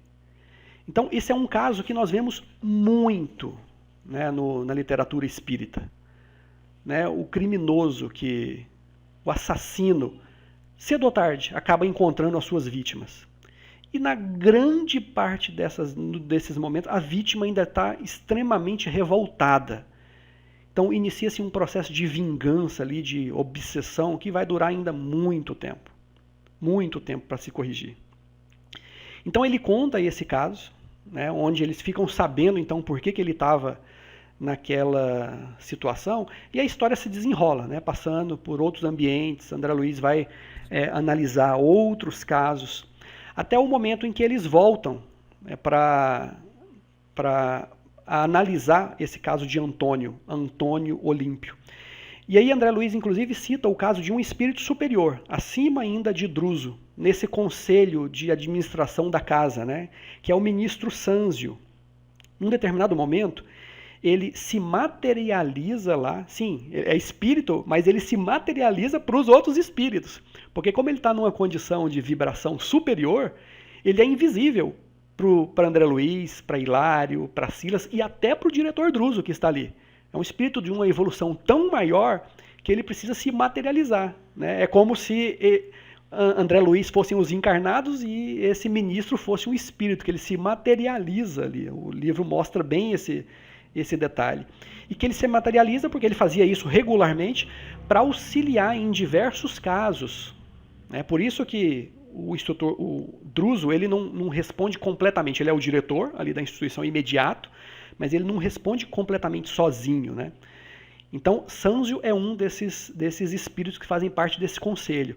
Ele se materializa e eles, para oferecer auxílio para análise dos casos de 22 entidades desencarnadas que estavam ali resgatadas pela casa. E uma dessas entidades era Antônio Olímpio. Então eles vão analisar o caso de Antônio Olímpio junto com o ministro Sânzio. E aí ele vai dizer aqui mais para frente o resultado dessa análise. Acho que aqui quem fala é o próprio ministro. Isso, é o próprio ministro. Depois de tomar consciência ali, né, de toda a história, né, ele diz o seguinte: ministro Sânzio. Antônio Olímpio, concordou o dirigente da casa. Acho que é o Druso aqui também falando, né? Vivera para si, entregue à desvairada egolatria. Não conhecera senão as suas conveniências. Conservava no mundo o dinheiro e o tempo, sem benefício para ninguém que não fosse ele próprio. Isolara-se em prazeres perniciosos, e por isso não trouxera ao campo espiritual a gratidão alheia, funcionando em seu valor. Porquanto, em matéria de apoio afetivo, dispunha somente da simpatia a nascer do quadro diminuto em que se lhe encerrava o estreito mundo familiar. Era, pois, um companheiro realmente complexo, com extremas dificuldades para ser auxiliado no retorno à experiência física. O magnânimo mensageiro, entretanto, recordou que a esposa e o filho lhe eram devedores de insuperável carinho. Esses dois corações surgiam ali, segundo a lei, como valores benéficos para o delinquente. Porque todo bem realizado, com quem for e seja onde for, constitui recurso vivo, atuando em favor de quem o pratica. Resumindo as conclusões suscitadas, notificou à pequena assembleia que pediria o comparecimento da irmã Alzira, para que se manifestasse com alusão às medidas em andamento, abstendo-se de qualquer apelo imediato ao irmão Luís, filho favorecido pela fortuna indébita, por encontrar-se internado no corpo físico, apelo esse que somente se justificaria em condições excepcionais. Então o ministro chega, analisa o caso. Eles já sabiam que a solução para Antônio Olímpio seria reencarnar, não teria outra opção. Depois desse crime ele teria que reencarnar para atuar na vida física, né, no começo do resgate dos seus débitos. E aí eles decidem que vão começar a preparar esse ambiente. Só que para reencarnar nós precisamos de uma família. Isso mostra que nós estamos ligados uns aos outros. Ninguém está sozinho nesse mundo. Né? Ninguém nasce sozinho, é preciso no mínimo pai e mãe para poder nascer. Fora o auxílio no mundo espiritual, né? Mas que Antônio Olímpio só tinha por ele, nem os irmãos ele tinha para poder auxiliá-los, porque se transformaram em vítimas, em obsessores. As únicas pessoas na vida física dele que ele fez algum bem foram a esposa e o filho. É que a esposa já havia desencarnado, havia suicidado naquele mesmo lago, fruto de uma obsessão. Ela tinha ficado louca. E o filho Luiz, que estava encarnado. Então, como o filho Luiz estava encarnado, era mais difícil dele auxiliar, quase impossível na condição que ele estava, inclusive. A única pessoa da família que nutria algum sentimento por Antônio, que poderia auxiliá-lo, era Alzira. Então, ele chama Alzira, que havia desencarnado, através do pensamento, e ela aparece lá, segundos depois, nessa reunião, lá na Mansão Paz. Né? E a Alzira saudou, né, todos que estavam ali e disse, referindo-se ao ministro Sânzio: Venerável benfeitor, compreendo a difícil posição de meu antigo companheiro nos compromissos assumidos e ofereço-me de boa vontade para coadjuvar-lhe o serviço restaurador. Aliás, venho suspirando com essa possibilidade, que significa para mim valiosa bênção. Antônio Olímpio terá sido um carrasco dos próprios irmãos, aniquilando-lhes o corpo para usurpar-lhes os haveres. Contudo, para meu filho e para mim, foi sempre um amigo e um protetor, abnegado e queridíssimo. Ajudá-lo a reerguer-se, para minha alma não é apenas um dever, mas também inexprimível felicidade. Então já mostra que a Alzira estava numa condição diferente.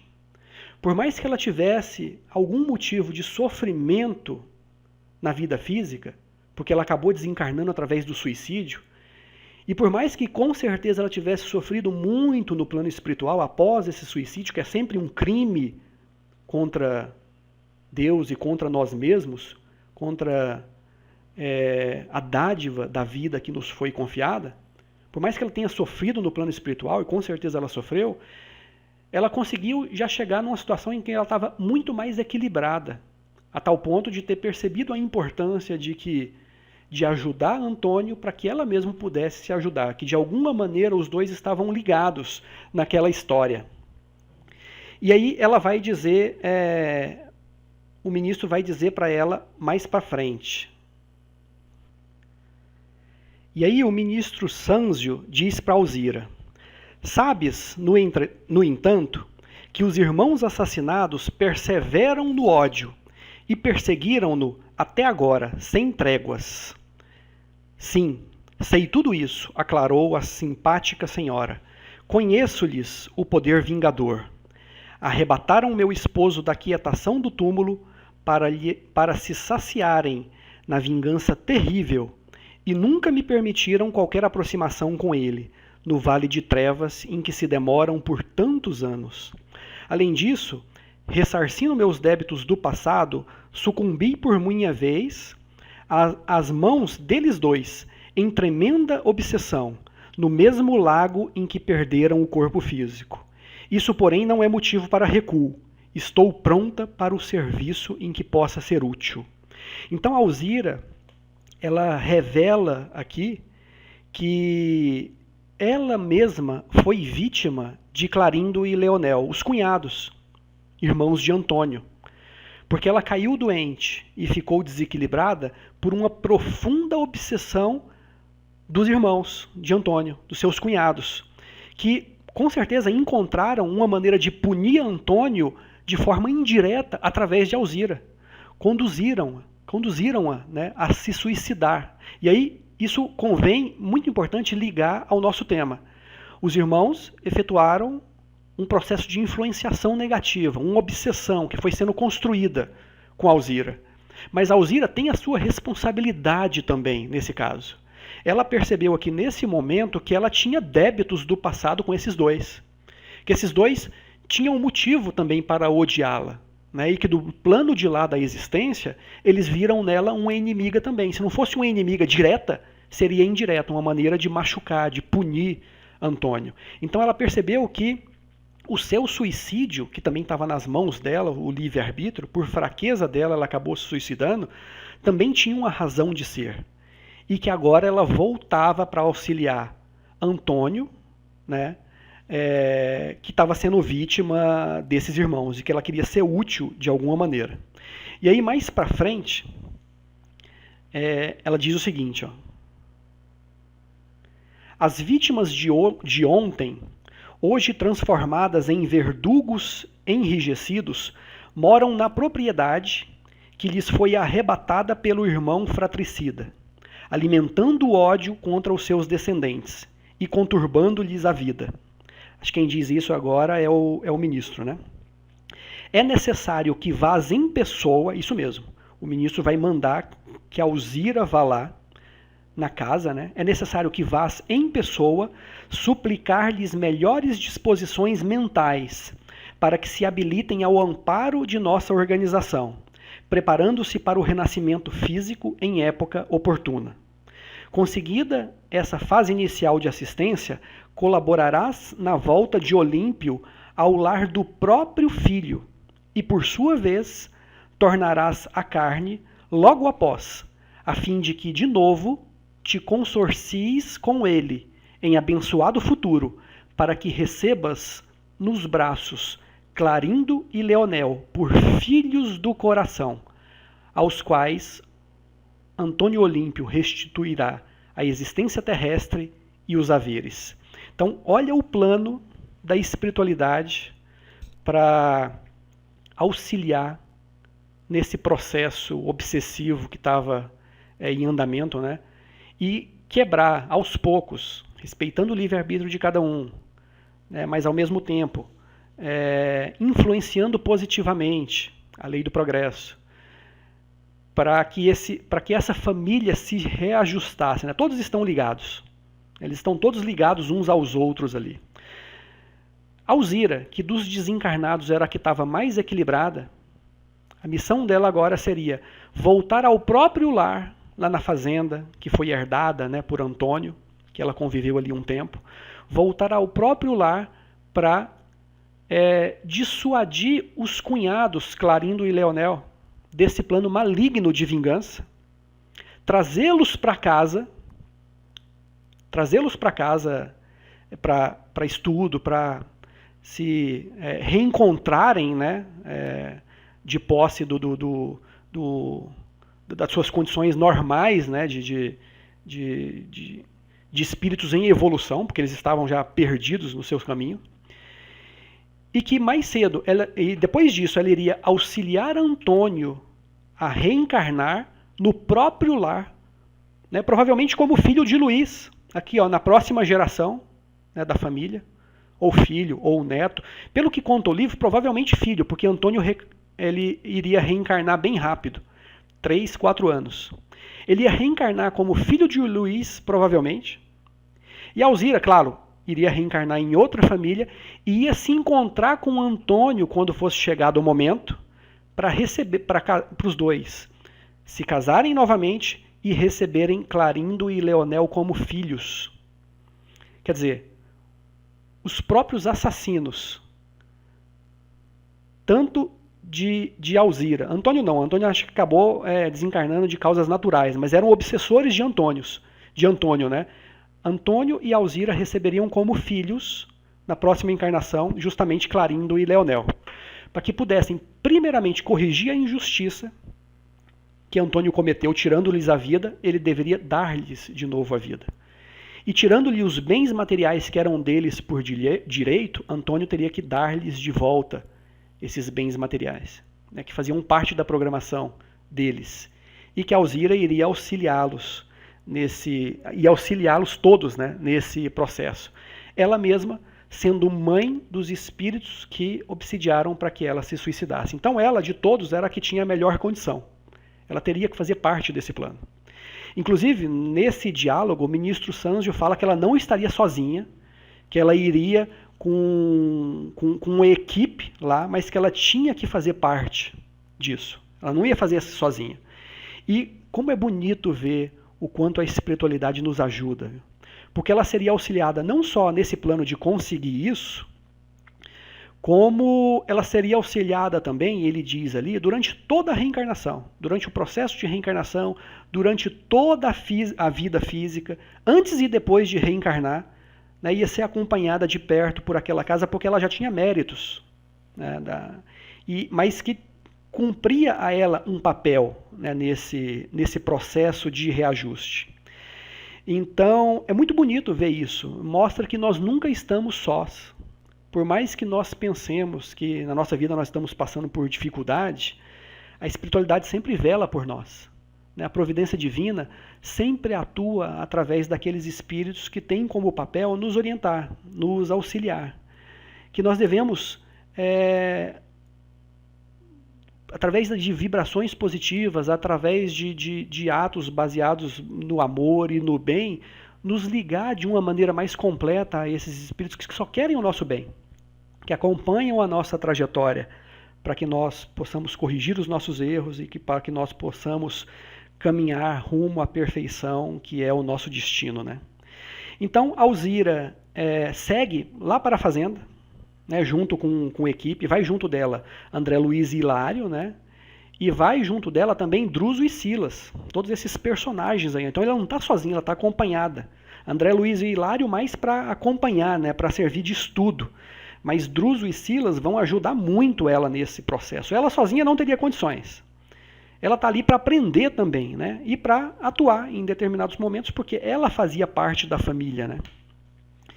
Então ela chega ali na fazenda e percebe uma cena das mais tristes, né? A fazenda toda largada, toda quebrada, suja, né? Tudo que ela viu assim nos tempos antigos, onde era tudo muito bem cuidado, estava tudo mal cuidado, né? Caindo aos pedaços. Que à medida que ela vai, até se emociona ao andar por aquele mesmo caminho que ela nunca mais tinha voltado, que teve a oportunidade de voltar agora, ela vê uma porção de espíritos de aspecto horripilante em todos os cantos da fazenda no caminho, né? E o instrutor Druso vai explicando que aqueles espíritos eram espíritos de agiotas, de pessoas profundamente ligadas à riqueza material, em desequilíbrio também, que os cunhados Clarindo e Leonel tinham trazido para a propriedade, para auxiliar na obsessão que eles faziam sobre Antônio, né? Ou melhor, sobre Antônio primeiro e agora sobre o Luiz, que era o filho, né? E que ela chega ali e reencontra o filho Luiz, que agora já tinha 40 anos. E aí ela diz, palavra delas aqui, ou melhor, André Luiz, né, dizendo: Luiz, cujo espírito se afinava com os antigos sentimentos paternos, apegando-se aos lucros materiais exagerados, informou-nos a interlocutora. Não, então era ela mesmo dizendo, né? Luiz sofria tremenda obsessão no próprio lar, sob teimosa vigilância dos tios desencarnados, que lhe acalentavam a mesquinhez, detinha larga fortuna, sem aplicá-la em coisa alguma. Enamorara-se do ouro com extremada volúpia, submetia a esposa e os 2 filhinhos às mais duras necessidades, receosos de perder os haveres que tudo fazia por defender e multiplicar.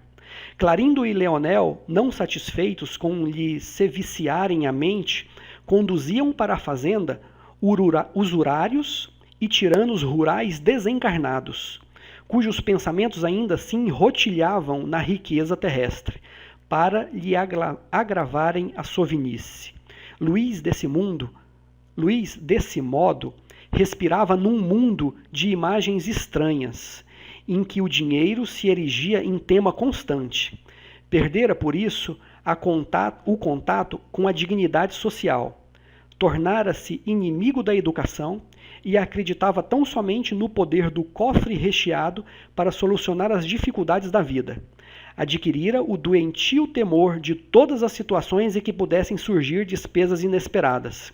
Possuía grandes somas em estabelecimentos bancários, que a própria companheira desconhecia, tanto quanto mantinha em custódia no lar enormes bens. Fugia deliberadamente à convivência afetiva, relaxara a própria apresentação individual e encravara-se em deplorável misantropia, obcecado pelo pesadelo do ouro que lhe consumia a existência. Então, esse era o filho de Alzira, Luís, né, que estava em condições pior ainda que o pai dele, Antônio, porque ele tinha herdado todas aquelas riquezas e Antônio ainda era bom com a esposa e o filho. Só que Luís, por estar profundamente apegado, desenvolveu uma ganância e uma sovinice doentia, de tal maneira que isso mostra o porquê que a fazenda estava daquela maneira, né? Suja, feia, e que não só isso estava na natureza dele, como, claro, era influência negativa dos tios, né? Clarindo e Leonel, que estavam ali obsidiando ele para que ele conservasse toda aquela riqueza, na ilusão de que eles poderiam aproveitar daquela riqueza de alguma forma. Né? Já eram espíritos, já estavam do lado de lá, mas ficaram ligados mentalmente àquela riqueza. Não queriam que Luís gastasse. Então ele era sovina até com a própria família. Até com a própria família. Gastava o mínimo e preocupava-se só em ajuntar, em multiplicar as riquezas cada vez mais.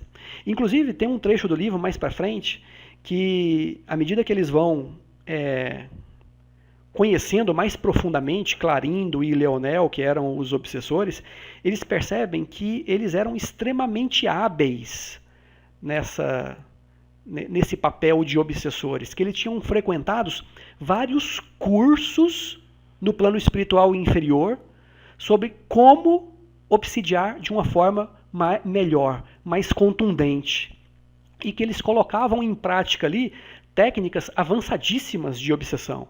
E uma delas era essa, levar inúmeros espíritos sofredores que tinham as mesmas dificuldades, que tinham o pensamento em torno das mesmas dificuldades do obsidiado, no caso, o apego excessivo aos bens materiais.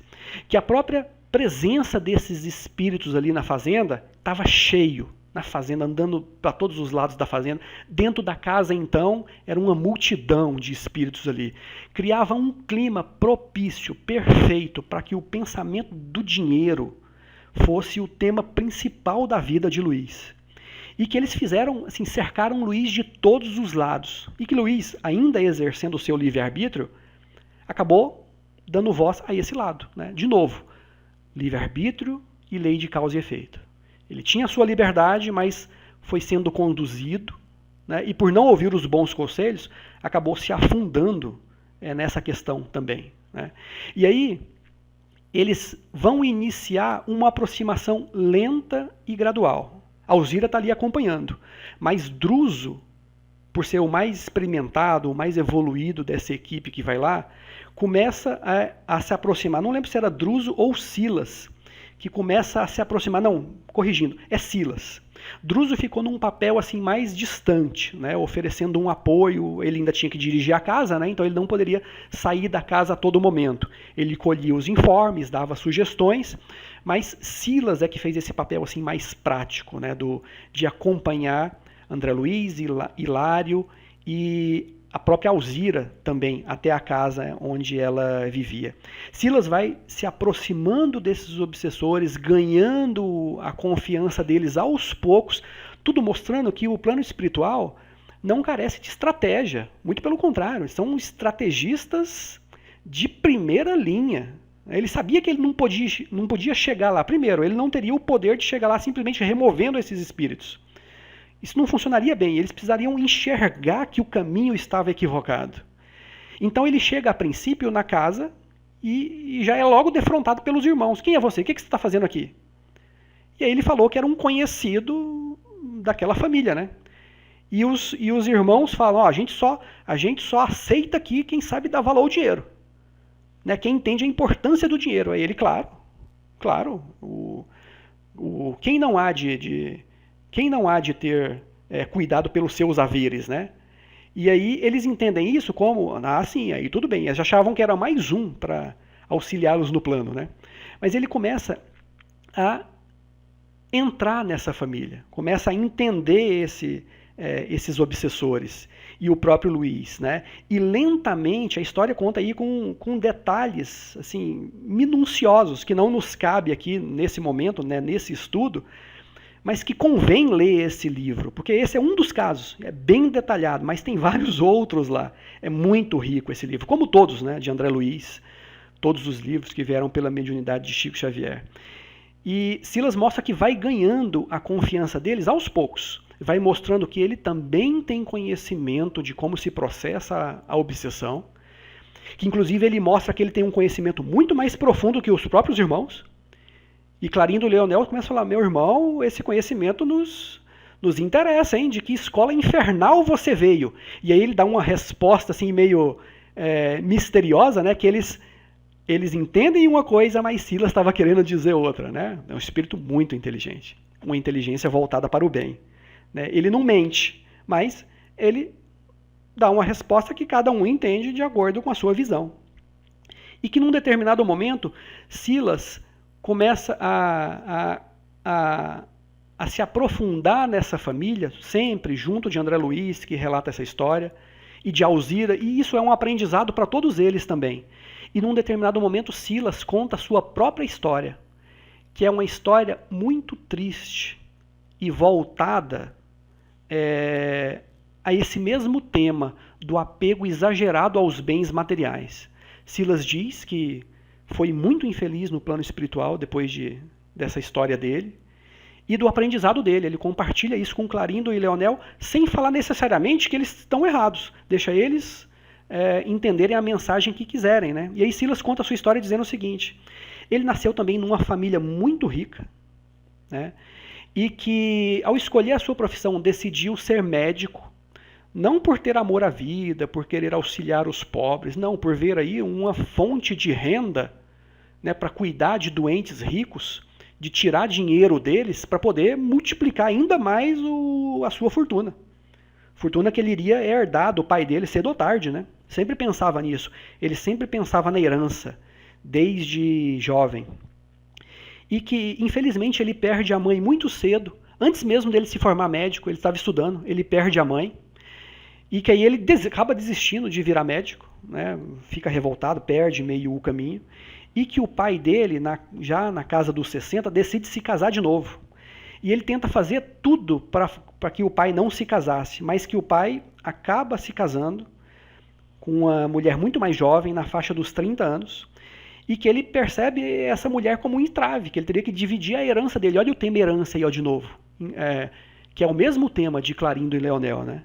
Ele vê essa mulher como uma inimiga, ele teria que dividir a herança, e aí ele começa a traçar um plano cruel. A princípio ele pensou em matá-la, só que ele teme ser descoberto, e teme o sofrimento do pai também, que ele amava, apesar de só pensar em dinheiro. De certa maneira ele amava o pai dele também, ele não queria que o pai dele sofresse. E aí ele traça um plano que é o seguinte, ele faz de tudo para aproximar essa madrasta dele, que era quase uma irmã, né, porque era 30 anos mais jovem que o pai.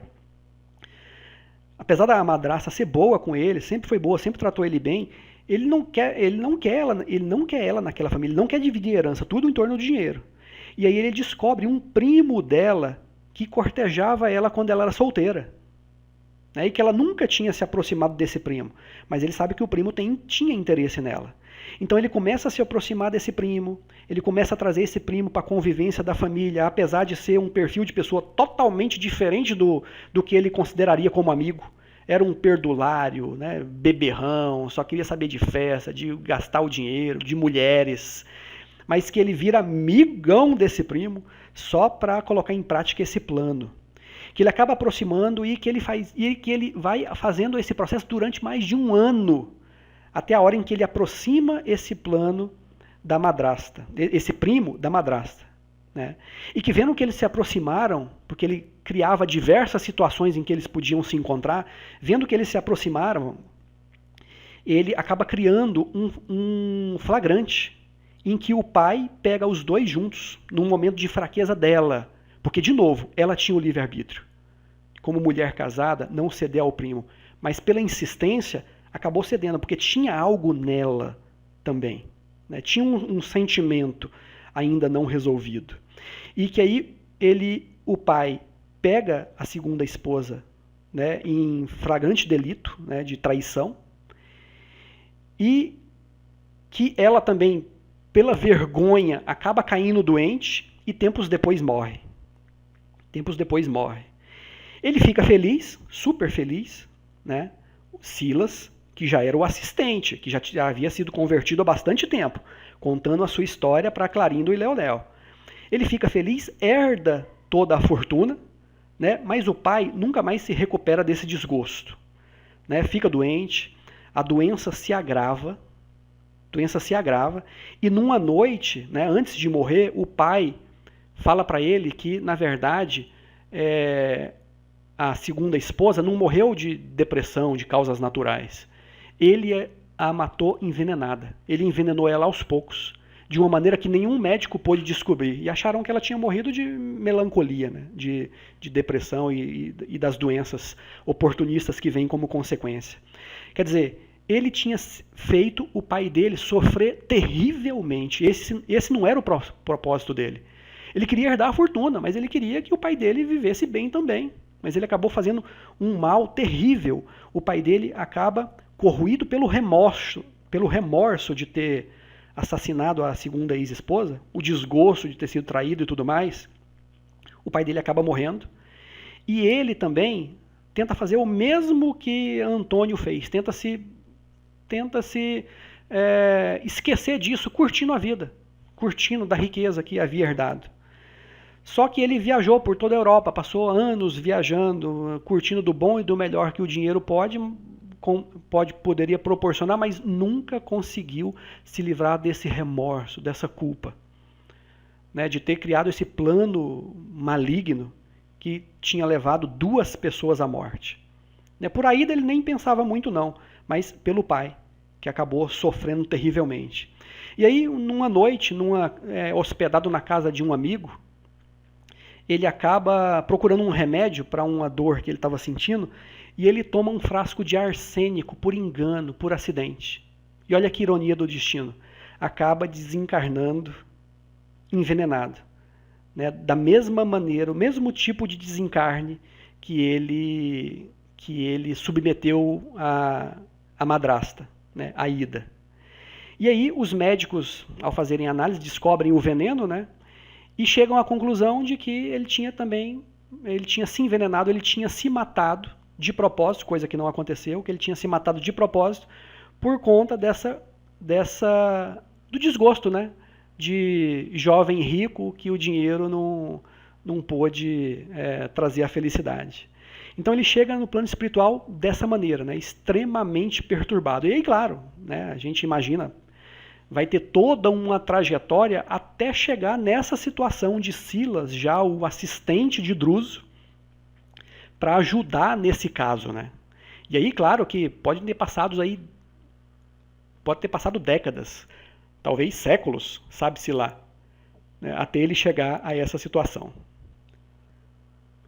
Então, ouvindo toda essa história de Silas, toda a trajetória, todo o sofrimento que ele passou depois disso, Clarindo e Leonel são levados a refletir sobre a sua própria situação e sobre, claro, o seu próprio futuro também.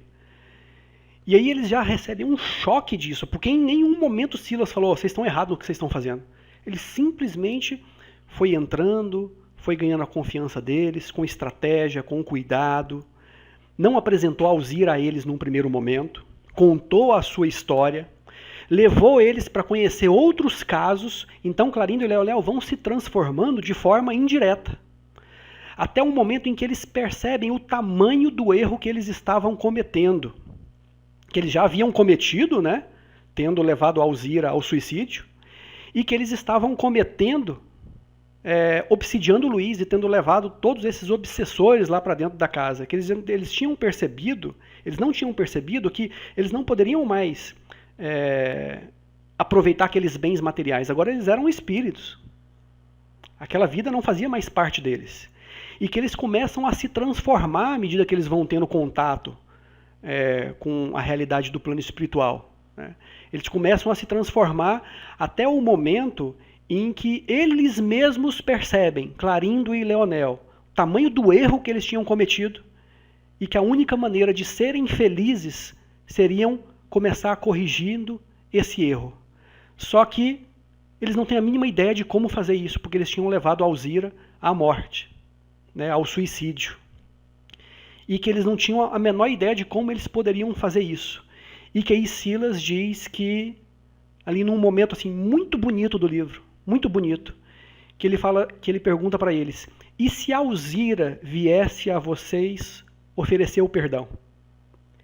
E se Alzira recolhesse vocês como filhos do coração, para que todos pudessem esquecer desse ódio e dessa vingança numa nova vida no plano material, onde vocês vão poder ter de volta o corpo físico, a vida no plano material e os bens que foram tirados de vocês.